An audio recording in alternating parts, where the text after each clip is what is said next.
queria voltar um pouquinho antes. Vamos voltar. Uma pergunta que o pessoal faz muito. É que normalmente, quando a gente entrevista alguém que é pai de santo, o cara veio ele entrou na religião. Como você já nasceu lá, essa pergunta para você vai parecer um pouquinho básica, né? Mas como é que foi as suas primeiras incorporações? Que entidades que chegaram? Que idade você tinha? Como é que você se sentiu? Era mais possessão? Alguém conversava com você? É que a gente pergunta se você se achava maluco, mas se você já estava totalmente familiarizado com isso, ou você se achava maluco quando alguém vem e conversa na tua cabeça? Porque a gente tem muita gente que está escutando a gente que é médium e os caras duvidam de si mesmos, né? Então é legal eles escutarem alguém experiente para ver que não é uma coisa maluca. Esse é um dos problemas de nascer dentro, porque a hora que tá todo mundo na piscina, tá todo mundo molhado. E você fala, é tudo normal. E você vai normalizando essas coisas. Só que, com 7 anos, eu sofro um acidente. Eu ganhei uma bicicleta na sexta, no sábado à tarde, lembra? O macumba era todo sábado à tarde, sábado à noite. No sábado à tarde, eu caio com essa bicicleta de um muro, porque eu cismei de atravessar um muro, criança hiperativa, e eu fui, na volta eu caí. E aí tinha o lado de dentro, que era uma rua sem saída, que tinha um gramadinho, dava 2 metros e pouquinho. Do outro lado do muro era um concretão, 4 metros, e eu virei para o outro lado. E naquele fim de tarde eu caio com a bicicleta, racho a cabeça no chão, aquela zona, porque o terreiro já estava com gente. Naquele dia, o Espiridião Amin, não sei se você vai lembrar desse político, do Sul, Carecão, Espiridião Amin estava lá, e foi uma barbúrdia, né? Foi o caos. E dali para frente, minha mãe meio que redobrou os cuidados espirituais em cima de mim. Porque na mesma noite que eu dei entrada no Einstein, entrou 2 motoqueiros também com traumatismo. Os 2 morreram aquela noite. Eu fiquei mais de 15 dias em coma.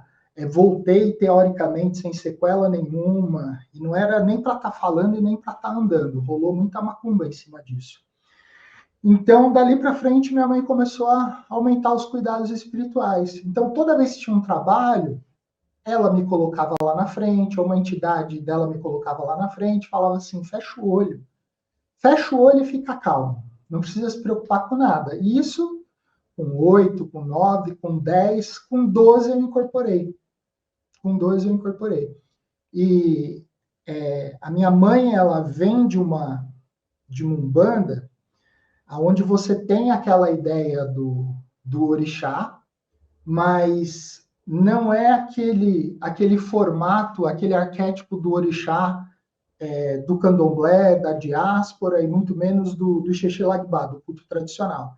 É aquela ideia que o pessoal costuma falar muito, que é o falangeiro, que é o intermediário, mas ela já trabalhava com esse conceito. Então, naquele primeiro momento, a primeira manifestação que eu tenho é com o Ogum Yara. E eu tinha 12 anos.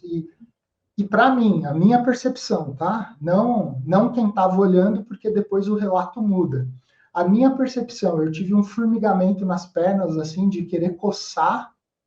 Eu comecei a ficar muito ofegante, transpirar, e tudo ficou mais devagar, entrou como se fosse num estado de slow motion. E isso durou, assim, um tempo curtíssimo. E isso aconteceu com 12 anos.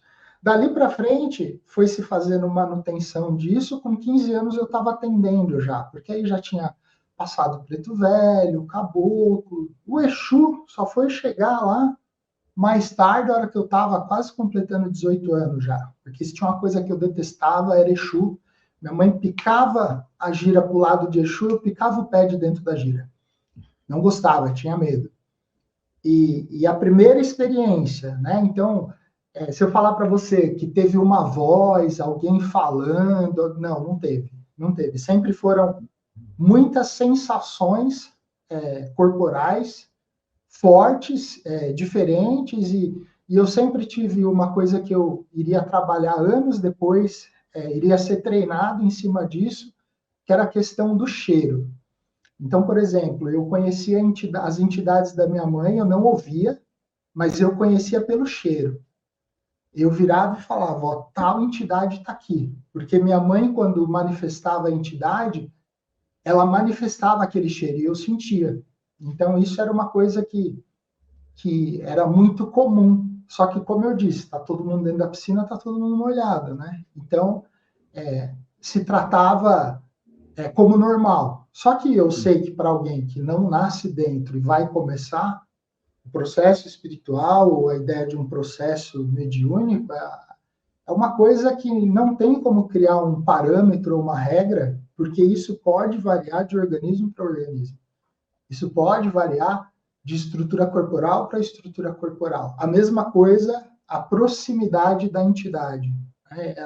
Ela pode, quando não se tem um trabalho de desenvolvimento de profundidade no transe, né, no estado, chegar num estado elevado de consciência, porque o transe pode levar à incorporação, como alguns transes não necessitam da incorporação. Então, isso é uma parte técnica do processo. E hoje, muitas vezes, por causa de pressa, de ansiedade, o pessoal que está começando fica muito afobado, porque eu quero. E, cara, vai levar anos assim para o negócio encaixar de uma forma para você falar, não, eu estou 100% seguro. A ideia de duvidar, né? Pô, duvidar se eu estou ouvindo, duvidar se eu estou vendo, duvidar se eu estou sentindo. A dúvida, ela é salutar, porque ela te coloca ali num desconforto de falar, olha, vai sempre devagar. Às vezes é melhor você estar duvidando, questionando, do que você se jogar com tudo numa situação que você não tenha domínio ou que você não tenha controle.